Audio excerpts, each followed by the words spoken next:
This whole content creator society, everyone creating content, everyone wanting to travel, everyone wanting to just do unique things and live digitally, not having to show up to a 9 to 5, not having to be in the office all day. These are all things that a lot of us desire. And something that I realized for me is how to break past that barrier, how to travel for free, how to get paid to travel, how to be anywhere in the world and make money. And I think that's something that a lot of us desire. And some of the things that I've learned and that I've incorporated into my work is how to do just that. And what you want to first do is you want to figure out how much is it going to cost for me to do what I want to do. How much are flights going to cost? How much are hotels going to cost? How much is car transportation going to cost? How much is food going to cost? These are all things that you have to spend money on when you're traveling, whether you like it or not. So how can you get those things either paid for, compensated, or for free?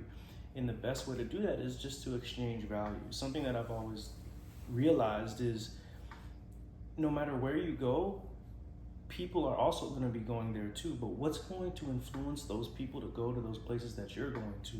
A lot of that is what they see online. Can you show someone something or a video or a photo or give them or incentivize them with something to go where you just visited? People will pay money to do that because if you're highlighting and showcasing a certain area of the world and showing its beautiful parts, more people are going to be motivated and inspired to go there.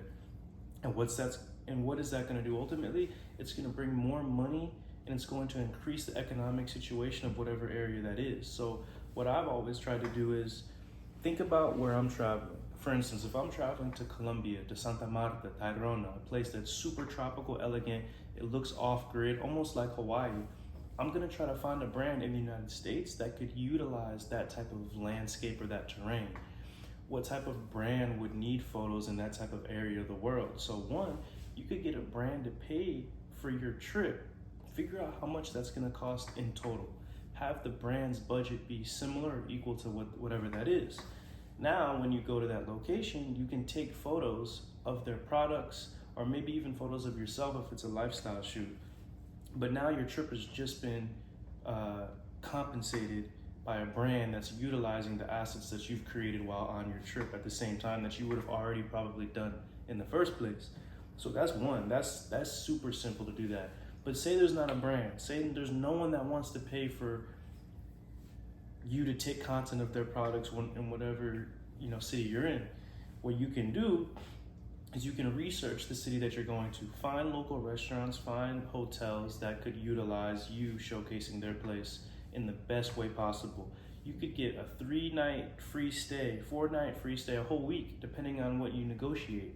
Say your food, you could have all your food paid for if you decide to do food reviews, highlight the food.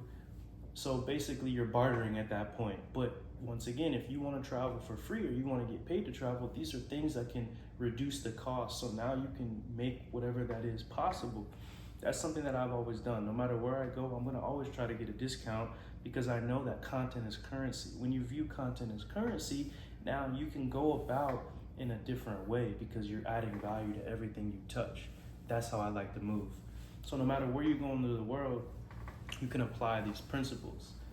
Now, when you're traveling, people a lot of times ask me, how do I travel with this big ass expensive camera? There have been a few times where I felt like, okay, I'm an easy target. Obviously I have something in my hand that's super expensive. So if I know that I'm an easy target, I'm gonna make sure I'm traveling with a group or with someone that knows the area, that knows the people. So people aren't gonna try to mess with us. You have to move in a way. You have to realize that you are an easy target. You are a tourist. And if you are alone, people might try to play with you. They might mess with you. They might try to steal from you because you look like an easy target. But when you surround yourself with locals, now you can avoid all of that.